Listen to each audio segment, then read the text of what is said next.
જ્ઞાન અને વૈરાગ્ય. આ છ ગુણને માટેનો એક શબ્દ છે, એનું નામ છે ભગ. હવે કોઈની પાસે ધન હોય તો એને ધનવાન કહેવાય. કોઈની પાસે સ્વરૂપનું સૌંદર્ય હોય તો એને સૌંદર્યવાન કહેવાય. તો જેની પાસે ભગ છે એને ભગવાન કહેવાય.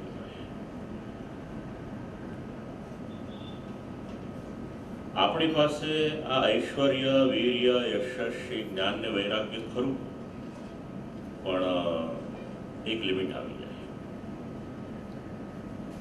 દર વર્ષે ફોર્બ્સનું લિસ્ટ બહાર પડે છે. દુનિયાભરના 100 ધનાઢ્ય વ્યક્તિઓનું એમાં નામ હોય. ઘણા વર્ષોથી એમાં બિલ ગેટ્સનું નામ આવે છે. એની પાસે સંપત્તિ ખરી, પણ એનું એક લિમિટેશન. કેટલી? તો કે $76 બિલિયન સંપત્તિ. જ્યારે ભગવાનની પાસે જે સંપત્તિ છે એનું કોઈ માપ નથી, કારણ કે સાક્ષાત લક્ષ્મીજી ત્યાં વિરાજે છે. એટલે આખા વિશ્વમાં રહેલા આ બધા જે ગુણો છે એને માપી શકાય, તો ગણી શકાય, પણ ભગવાનમાં આ જે 6 ગુણો છે એમનું ઐશ્વર્ય પણ અનંત, એમનું વીર્ય પણ અનંત, એમનું જ્ઞાન પણ અનંત, લક્ષ્મી પણ અનંત, વૈરાગ્ય પણ અનંત. ભગવાનના યશને કોઈ પામી ન શકે, ભગવાનની લક્ષ્મીને પણ કોઈ પામી ન શકે. ભગવાનની શ્રી હોય, સમૃદ્ધિ હોય, યશ હોય. મનુષ્યની પાસે આ બધું સીમિત માત્રામાં, એટલે એને ભગવાન ના કહેવાય. શ્રીમદ ભાગવતે આ ભગવાનનો પરિચય કરાવ્યો. આજ્ઞા કરી કે શ્રીમદ ભાગવતની કથા શ્રવણ કરો. એટલે પ્રશ્ન પૂછ્યો કે શ્રવણ શેને માટે કરવાનું? એટલે શ્રી મહાપ્રભુજી પોતાનું ચિંતન આપ્યું. જીવ માત્રનું હૃદય અશુદ્ધ છે. આપણે ગુજરાતીમાં કે હિન્દીમાં કહેવત બોલીએ કે મન ચંગા તો કથરોટી મેં ગંગા. એટલે આપણે બધા એવું સમજીએ કે અમારું મન એ ચોખ્ખું છે. પણ હજારો વર્ષ સુધી ઋષિમુનિઓ તપસ્યા કરે, હજારો વર્ષની તપસ્યા પછી પણ ઋષિમુનિઓ એવું કહે કે અમારું મન એ વિશુદ્ધ નથી. એક કપડું પહેરીએ આપણે, એમાં ડાઘ લાગે, એને ધોઈએ એટલે ચોખ્ખું થઈ જાય. એને ધોવાનું આપણી પાસે સાધન છે. આપણા ઘરમાં કંઈ કચરો પડ્યો હોય અથવા તો કંઈક ઢોળાય તો એને આપણે સાફ કરીએ, એક પોતું કરીએ. આપણે ગાડી વાપરતા હોઈએ તો દરરોજ સવારે આપણી ગાડી ધોવાય. જે ડેસ્ક ઉપર બેસીને આપણે કામ કરતા હોઈએ, એ આપણું કીબોર્ડ હોય કે કમ્પ્યુટર હોય કે આપણું ટેબલ હોય, એ દરરોજ સ્વચ્છ. કારણ કે રિસર્ચ એવું સમજાવે છે કે સતત કોમ્પ્યુટર પર કામ કરીએ આપણે, એનું કીબોર્ડને આપણે ક્લીનઅપ ન રાખીએ તો એમાં કેટલાક જમ્સ લાગે છે. તો આ બધાની ચોખ્ખાઈને માટે આપણે વિચારીએ તો આપણા હૃદયને ચોખ્ખું કઈ રીતે કરવાનું, આ પણ વિચાર ક્યારેક કરવાનો. તો એને ચોખ્ખું કરવાનું માટેનું સાધન, એનું નામ શ્રીમદ ભાગવતની કથા. જેમ જેમ કથા શ્રવણ થાય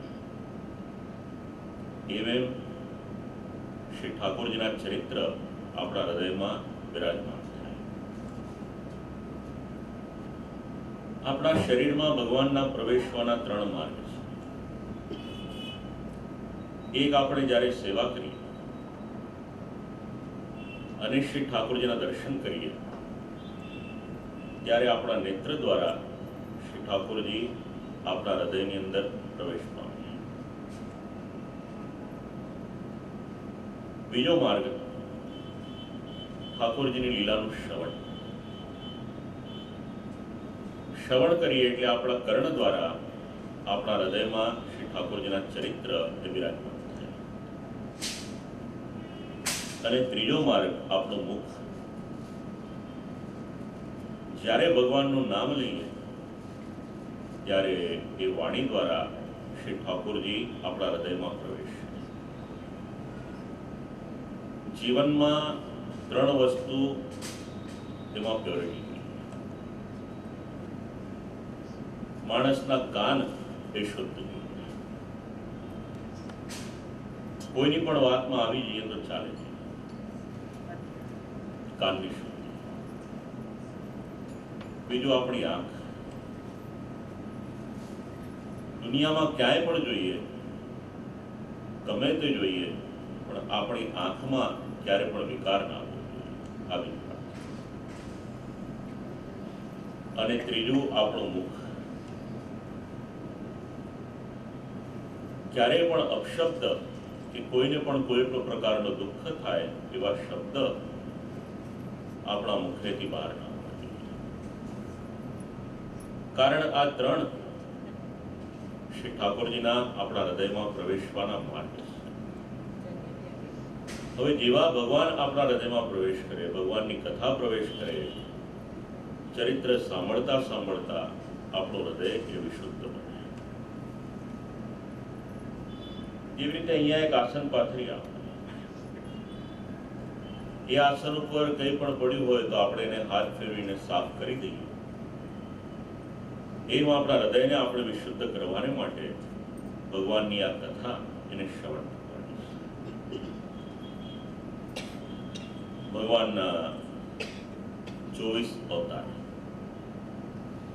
ક્રમબદ્ધ એક અવતાર તેની ગણતરી. મૂળ પુરુષ બ્રહ્માજી, ત્યાર પછી શરદ કુમારો, દેવર્ષિ નારદજી, ત્યારથી લઈ ભગવાન શ્રી કૃષ્ણ, બલદાવજી, બુદ્ધ ભગવાન અને ભવિષ્યમાં થનારો કલ્કી નામનો અવતાર છે. એ 24 અવતારોની ગણતરી સમજાવી. આમ તો ભગવાનના અવતાર અનંત, પણ 24નું મહાત્મ્ય વધારે. અને એમાં પણ 10 અવતાર એનું મહત્વ ખૂબ વધારે છે.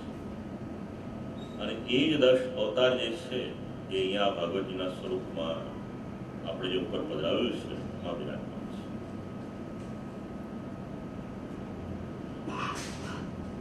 ભગવાનની આ બધી લીલાઓ શૌનક મુનિએ પૂછ્યું. સુખદેવજી મહારાજ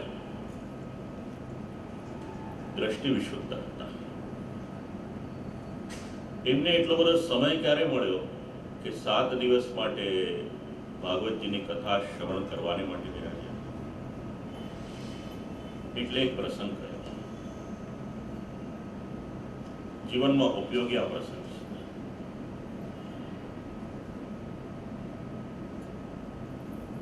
શ્રીમદ ભાગવતની કથા નથી, પણ પુરાણમાં બીજે ક્યાંક એવું વર્ણન કરવામાં આવ્યું છે. મહાદેવજી પાર્વતીજીને કથા શ્રવણ કરાવે. હિમાલયમાં આ કથા થાય. એક જ શ્રોતા પાર્વતીજી બિરાજે. એમાં ભગવાનની કથા શ્રવણ કરાવતા કરાવતા પાર્વતીજીને ઊંઘ આવી ગઈ. આ કથાનું લક્ષણ. પહેલા આળસ આવે અને પછી ઊંઘ આવે. આળસ ન આવે એટલા માટે સમતોલ આહાર. એનું કારણ આ છે. કથા શ્રવણ કરતા કરતા આંખ લાગી ગઈ. મહાદેવજીના નેત્ર બંધ છે, કથા શ્રવણ કરાવે છે. ત્યાં આગળ એક પોપટ શુક સ્વરૂપે વિરાજ્યા હતા. આખી જ ભાગવતજીની કથા શ્રવણ કરી. મહાદેવજીના નેત્ર ખુલ્યા જોયું તો પાર્વતીજી તો સમાધિસ્થ છે. વિચાર કર્યો તો આ વારંવાર નમો નમઃ, જય જય આ બધા શબ્દ પણ બોલતો. આજુબાજુ દ્રષ્ટિ કરી, આ પોપટ દેખાય. પોપટે વિચાર કર્યો કે મહાદેવજી અહીંયા ને અહીંયા મને બાળીને ભસ્મ કરી દેશે, એટલે ત્યાંથી ઉડી અને શ્રી વેદવ્યાસજીના આશ્રમ. વેદવ્યાસજીના પત્ની, એમના ગર્ભમાં આ જીવે પ્રવેશ કર્યો. પોપટ તરીકેનો દેહ છોડી દીધો. હવે જન્મ લે નહીં. આમ કરતા કરતા આપણા માન્યામાં ના આવે 16 વર્ષ વ્યતીત થઈ ગયા. વેદવ્યાસજીએ પૂછ્યું કે જન્મ કેમ નથી લીધો? એટલે આ બાળકે જવાબ આપ્યો કે જન્મ લઈશ તો તમે મારા લગ્ન કરશો અને મને સંસારમાં અટવાવશો ને મારે આ બધામાં પડવું. એટલે વચન આપ્યું કે તારા લગ્ન નહીં કરાવું. જન્મ લીધો. જન્મ લેતા જ 16 વર્ષની આકૃતિ. વેદવ્યાસજીનું મન બદલાયું. વિચાર કર્યો કે આટલો સુંદર દીકરો છે તો એને યજ્ઞોપવિત સંસ્કાર.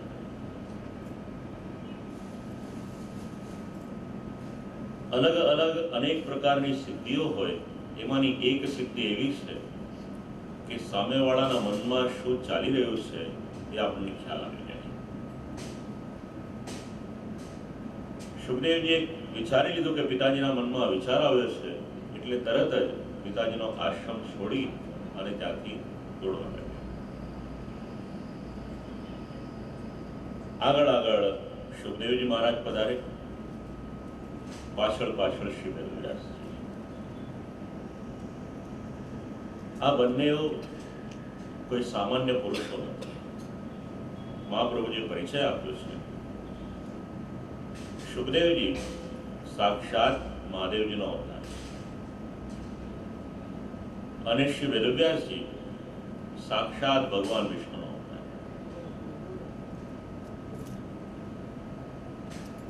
પાછા લાવવાને માટે પાછળ પાછળ દોડ્યા.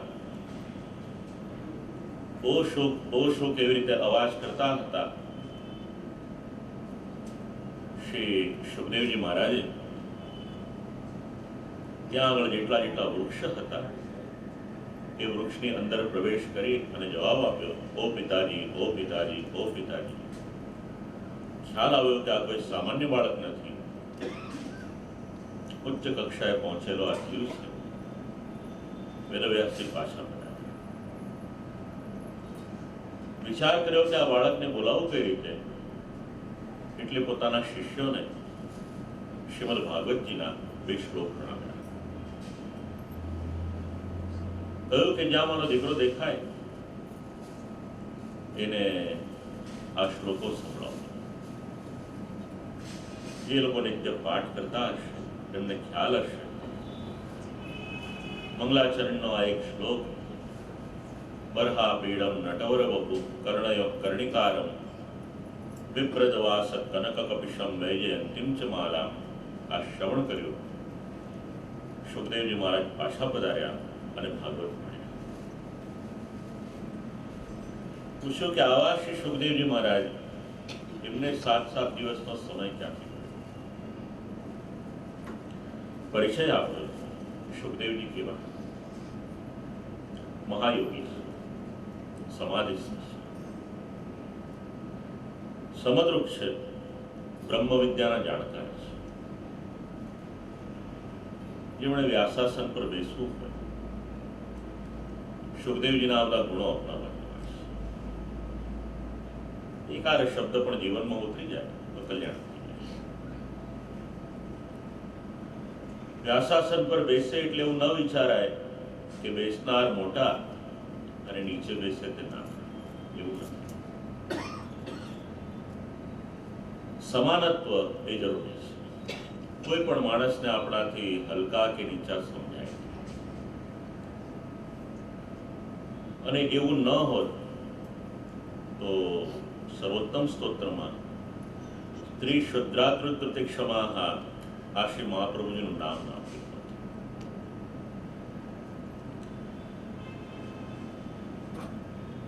ઘણા વિશેષણો બતાવ્યા શ્રી સુખદેવજી મહારાજના. સાથે સાથે પરીક્ષિત રાજાને માટે પૂછ્યું કે પરીક્ષિત રાજા એમણે શ્રીમદ ભાગવત શ્રવણ શા કર્યું. એટલે શ્રી વેદવ્યાસજી એમનું ચરિત્ર એની શરૂઆત કરી. આપણા બાળકો વિદેશના ઘણા બધા પાત્રોને ઓળખે છે, પણ આપણા વેદવ્યાસજીને ઓળખતા નથી. તો આ વેદવ્યાસજી કોણ? ભગવાનનો જ્ઞાન અવતાર છે. જોયું કે કલયુગ આવશે તો કલયુગમાં આપણે બધા કેવા થઈ જઈશું એનું ચિત્ર આપ્યું. ભૌતિકાનામ ચ ભાવાનામ શક્તિ હ્રાસમ ચ તત્કૃતમ અશ્રદ્ધાનાન નિસત્વાન દુર્મેદાન પ્રસિદ્ધાયુષા. કલયુગનો જીવ કેવો? એટલે એક શબ્દ કહ્યો, દુર્ભગાંશ જનાન્વિષ, દુર્ભાગ્ય. બીજું વિશેષણ આપ્યું, જીવનમાંથી શ્રદ્ધા જતી રહેશે. કોઈ પણ કાર્ય કરવું હોય એમાં શ્રદ્ધા જોઈશે. આજે ધર્મનું કોઈ પણ વિધાન કોઈ પણ કરે એટલે એમાં કેટલાક પ્રશ્ન આવે. વોટ, વેન, વાય, વેર અને હોમ. સૌથી પહેલો પ્રશ્ન આવે કે આ કરવાનું શેના માટે?